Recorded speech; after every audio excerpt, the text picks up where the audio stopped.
O Fato Notícias está hoje presente aqui no Espaço Cultural Rosa Mossoró, um espaço onde não existe preconceito, um espaço de debates, onde várias tribos de jovens frequentam nas semanas, durante a semana, vários eventos são organizados, não só a juventude, mas a cultura alagoana presente no Espaço Cultural Mossoró. Bem, hoje nós estamos aqui para debater um assunto bastante interessante, que é o hermafroditismo. Estamos presentes aqui com a Rita, né, que, aliás, antes Rita, hoje Raí, né, que nasceu exatamente um hermafroditismo. Rita, desculpa, Raí, explique como é que foi, fale da sua juventude, da sua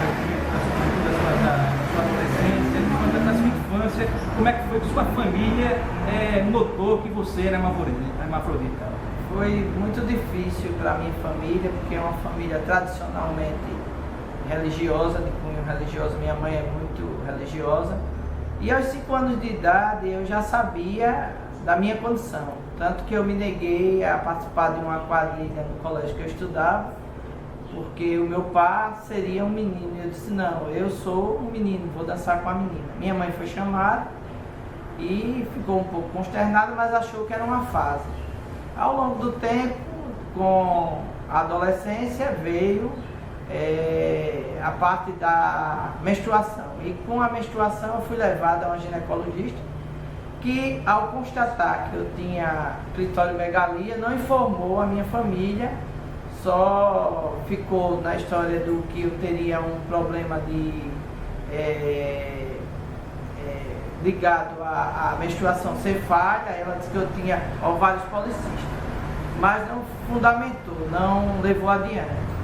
E eu fui tendo meus relacionamentos com as mulheres e achava que era normal ter aquele que seria um clitóris avantajado. Mas, aos 28 anos, eu namorei uma médica que aí disse, olha, você tem uma coisa chamada hiperplasia da suprarrenal. Você tem um adenoma, provavelmente vai investigar. Eu deixei passar e aos 35 anos de idade, eu fiz uma cirurgia para tirar da tireoide um nódulo, que era cancerígeno. Então a endocrinologista da época levou adiante o projeto de definir o que era e constatou que o meu fenótipo é masculino. Por isso eu tenho pelos, um pseudopênis, né, um pênis que seria de uma criança de 2 anos. E isso nunca inibiu a minha vida. Eu me casei, há 31 anos eu sou casado, e há 2 anos civilmente regularizei a minha situação, com o apoio dos amigos. A minha família, quando constatado pela medicina atual, se rendeu ao fato e ficaram muito solidários. Atualmente eu posso finalmente finalizar um sonho de infância, porque eu fui acometido de câncer mamário e tirei o seio e pretendo tirar o outro com a sensibilidade da medicina e vai me apoiar. A médica está muito sensível ao fato, e aí o Raí finalmente vai consolidar. Embora eu já esteja com 50 anos, mas eu sempre persegui um sonho e vou adiante. E o próximo passo é a mudança do nome. A Rita, na verdade, era um personagem e o Raí tinha que esconder da sociedade em geral. Como é que foi em relação, na sua adolescência, em relação aos seus amigos, à sua família? Eles aceitaram ou foi difícil essa jornada da sua vida? Com relação aos amigos, como eu sempre fui esportista, então no meio do esporte era mais fácil. Eu jogava handebol e havia assim, a minha masculinização, a minha virilização era alegada por causa do esporte. E como eram todos muito sensíveis, o fato de eu ser muito masculina é o esporte. E isso foi passando. Com relação à minha família foi muito difícil. Inclusive tive pessoas da família que queriam que meu pai e a minha mãe tomassem atitudes drásticas comigo, né? Bater, coibir, até expulsar de casa. Coisa que meus pais não fizeram. também foi muito lento o processo para eles, mas hoje em dia é consolidado. Tanto que meu pai recentemente chegou na minha casa já de barba e disse: a barba é um traço característico da família. Então, ele está com quase 80 anos, é a aceitação final do velho guerreiro. É uma conquista. É uma conquista. Há 31 anos você é casada, né? E há 2 anos você é casada civilmente. O que representa para você hoje o casamento do mesmo sexo aqui no Brasil, hoje para você? O que lhe trouxe como realização do pessoal? É uma conquista. No ano de 2001, né, 2011, foi permitido a união estável no país. Então eu corri para o cartório mais próximo e fiz a união estável. E agora em 2014 o Supremo finalmente legalizou, não com a participação dos nossos ilustres deputados, senadores, mas de uma forma decidida no plenário do Supremo Tribunal, a gente poder se dirigir a um cartório e efetivar. Então, assim que saiu a medida, eu fui transformei a união estável num casamento civil, e há 2 anos eu e a minha esposa estamos casados de fato de direito. Em relação a já tiver o desejo de adotar um filho, ter um filho? Já. E esse desejo se solidificou porque eu tenho a minha sobrinha que mora conosco e a minha enteada, que foi fruto de um relacionamento. E há mais ou menos 11 anos, eu e a minha esposa consolidamos isso aí. E todas as duas são héteras, são abertas à diversidade, porque eu acho que o caminho é a diversidade. E as cores do arco-íris refletem muito isso. Deus foi muito sábio quando Ele colocou o arco-íris de várias cores e não numa cor só, como a gente vê aí nos fundamentalistas, que querem colocar uma cor só para definir. E eu acho que não é por aí. O sexo ele é muito plural. E aqui no Espaço da Rosa, que é uma mãe no sentido de acolher toda essa diversidade, o Espaço Cultural Rosa Mossoró é o exemplo claro, é o símbolo maior desse arco-íris. Em relação às questões referentes à cidadania sua e da sua esposa, hoje existe um lobby por parte das igrejas ortodoxas, né, tanto evangélico como católico, contra o casamento de ILS. O que você acha dessas pessoas e qual seria as consequências que lhe traria se não existisse hoje no Brasil esse tipo de casamento? Eu acho que o Brasil ele é um estado laico. Eu sou formado em Direito porque eu acho que por tanta diversidade que eu passei na vida, eu fui fazer Direito para ter ciência da lei vigente no meu país. O Brasil é um estado laico. E como um estado laico, o Supremo Tribunal Federal teve a sabedoria de consolidar isso. Ou seja, todo mundo tem direito a casar, a adotar, a ter os seus bens que foram construídos ao longo do seu casamento por morte de um falecimento de um dos cônjuges preservados, não aquela invasão que a família antigamente fazia, e o direito à pensão para deixar o cônjuge amparado. Então tudo isso são leis que o Supremo teve a sabedoria. Agora, com relação ao credo, eu acho que o credo deveria ficar ligado à fé e não invadir o espaço do direito. O credo, com relação às igrejas que invadem, deve ter muito cuidado, porque a gente está vivendo no mundo situações como do Estado Islâmico, que quer impor a fé de uma forma arbitrária, e isso gera violência. Então eu acho que se esse espaço nosso fosse tirado, seria uma grande violência a essas famílias que existem.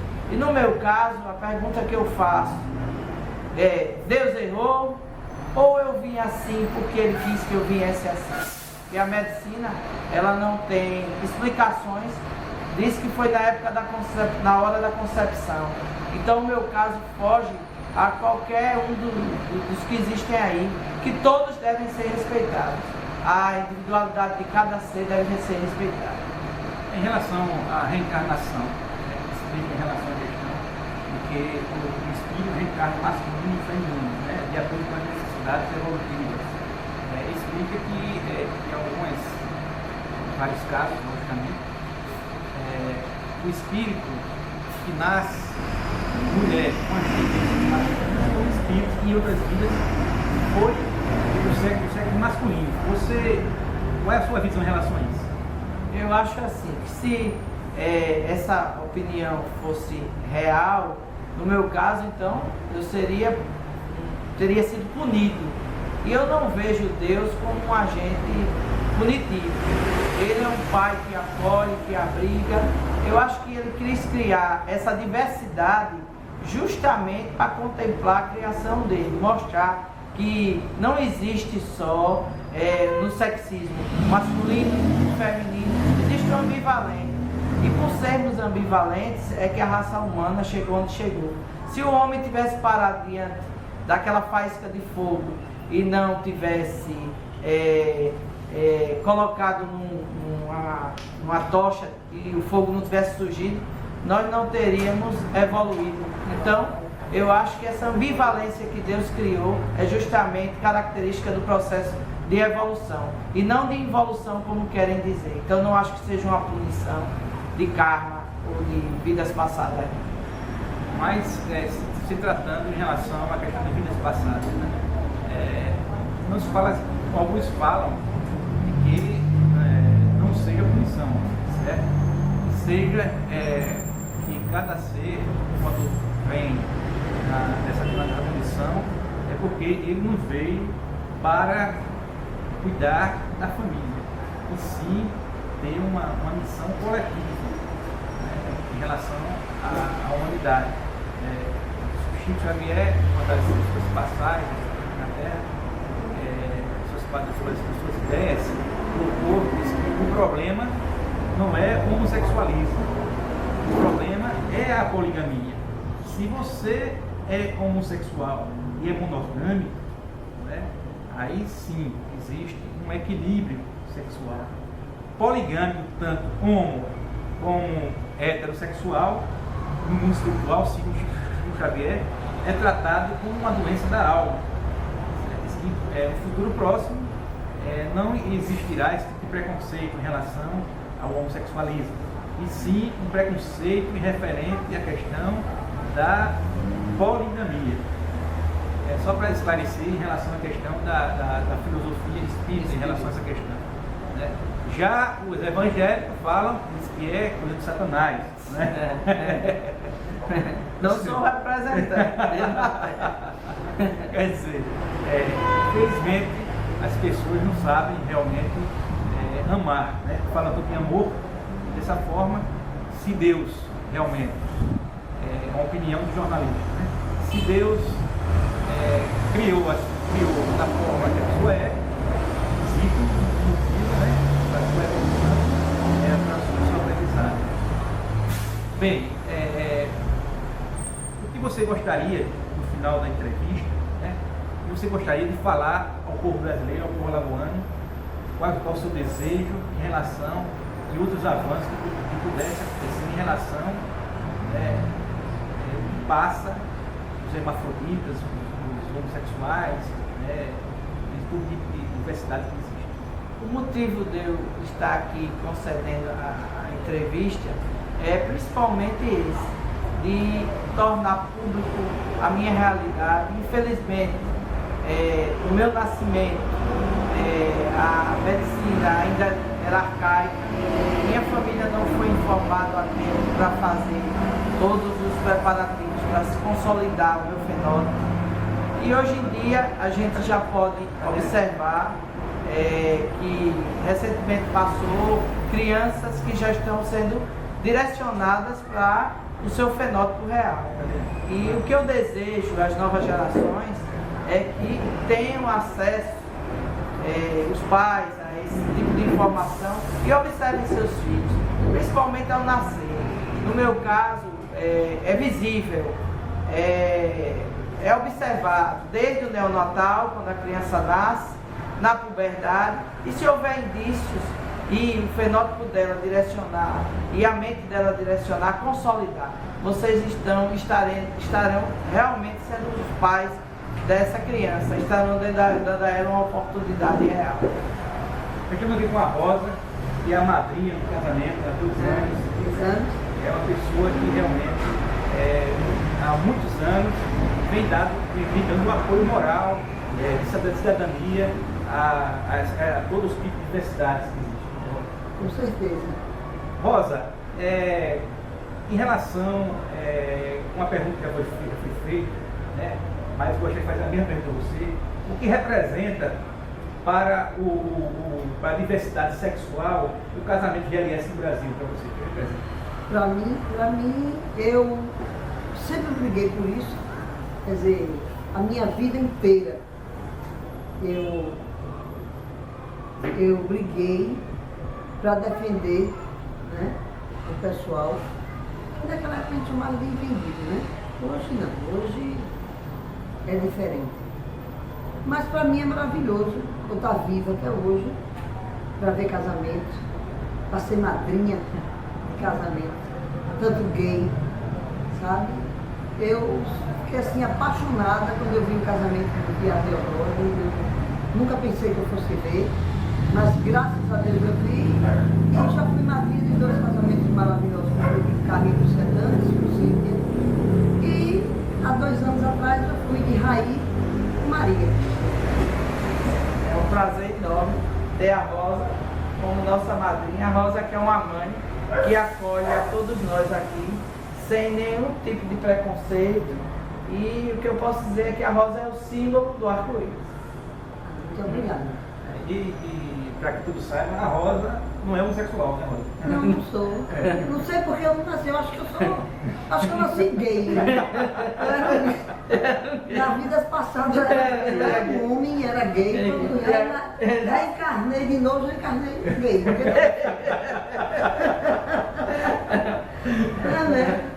Com certeza. O espaço Rosa Mossoró é um espaço bastante diversificado, né? Todas as tribos frequentam aqui. Quais são as tribos, Rosa, que você conhece que frequentam o seu bar? Minhas tribos aqui são alternativos, são héteros, tem gay, tem casal entendida, porque hoje em dia eu não sei mais nem como é que eu chamo, né? Eu não sei chamar hermafrodita, todo mundo, né? E eu acho assim maravilhoso. Foi muito bom, é muito bom viver até hoje, e daqui a 2 anos eu faço 60, isso fala bom, não diga nada. Mas o meu aniversário de 60 anos eu quero todos comigo, 60, eu quero todos comigo. Estaremos todos aqui. Todos aqui, não é não?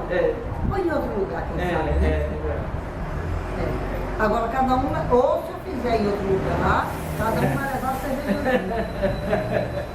Se eu fizer aqui, vou ter que fizer aqui. Quais são os dias, Rosa, que maior frequência aqui no seu bar? Sexta e sábado, né? Mas eu, como quero abrir pelo dia, eu vou abrir meu espaço pelo dia, né? Vou começar a abrir. E mesmo fechado, se vocês virem me chamar, o bar está aberto. Só depende de vocês. Para quem não sabe, Rosa é a filha do lendário senhor Benedito Mossoró, o dono da boate Areia Branca. E há quantos anos a Areia Branca? A Areia Branca fazem 20 anos que ela vai fechar. 20 anos. Ô Rosa, como é que era a sua convivência com o velho Mossoró e em relação ao seu público GLS, como ele via em relação a você sendo as pioneiras em Maceió em relação a esses espaços alternativos? Não, ele não dizia nada não. Ele não dizia nada. Ele abriu meu primeiro barzinho. Foi ele que me deu o primeiro bar? Foi o primeiro bar, foi ele. Eu pedi muito. Até que eu fiz uma promessa e ele me deu, meu irmão. Mas ele nunca se meteu não, ele nunca disse nada. A única coisa que ele dizia era aquele povo, mas também naquela época tinha um rapaz que trabalhava na boate do meu pai, que ele era gay, que se chamava ele de Bob. Depois foi que eu vim entender que ele era gay. Né? Que ele chegava na minha casa com a camisa toda estampada, sabe? Delirando, aí depois de muito tempo que eu entendi que ele era gay. Então meu pai não tinha preconceito nenhum com gay. Era Bob, ele foi até assassinado, deram um sanduíche a ele com veneno. Meu Deus, né? Foi. A violência, né, contra o... que continua, né, ainda faz parte. É a homofobia. No meu caso, a transfobia. Você sofreu algum tipo de preconceito? De diversas naturezas, né? Com exceção do físico. O físico, graças a Deus, eu não passei, mas de ordem moral, todos que possa existir, eu já ouvi e já fui vítima. Esperamos que a sociedade, né, amadureça, isso é a evolução da sociedade, respeitar vários diversos gêneros, né? E se Deus nos colocou no mundo, porque tem alguma intenção em relação à questão da evolução, propriamente até mesmo no controle da natalidade, né? Em relação, tudo na natureza existe um porquê, né? Porque o mundo realmente está chegando a um ponto que não consegue dar conta em relação à demanda de alimentos para o planeta Terra, né? E o homossexualismo, a transexualidade é uma forma natural de controle de natalidade. Rosa, eu fiquei sabendo que estão começando com um projeto, querendo fazer um filme em relação ao seu pai, é verdade? É verdade, é verdade. A Carla Rosetti, que é cineasta, veio aqui falar comigo, estou esperando ela chegar para a gente começar a fazer o filme. Ela vai contar a história. Não, eu não vou contar a história. Você vai contar a história? Eu vou contar a história do começo, quando eu era criança, né, com meu pai e minha mãe, como foi a história, que muita gente mente, né? Falam muita coisa que não é verdade, eles fantasiam demais. O Mossoró é um mito, né? Meu pai era frequentador, também sou um mito, já é um mito, é a madrinha, né? Porque tem gente que acha que eu não existo. São pessoas muito desinformadas. Mas tem pessoas realmente que acham que eu não existo, entendeu? Assim, a senhora existe mesmo, entendeu? Devido à benevolência. Retornando à nossa entrevista, né? Estamos presentes aqui com a esposa do Raí, né? Por motivos em relação à questão da sua identidade. Nós preferimos manter em sigilo. Ela vai falar sobre a experiência dela, a vida dela, que passou, né? O encontro com o Raí. Bem, como é que foi? Como é que você conheceu o Raí? Vida com ele é ótimo. Encontrei um marido suficiente para mim. Amo ele demais. Então, não importa ninguém saber que eu sou casada com ele, porque ele é um homem. No momento que eu saí da minha casa, para ir morar com ele, eu conheci o tipo do homem que eu ia casar com ele.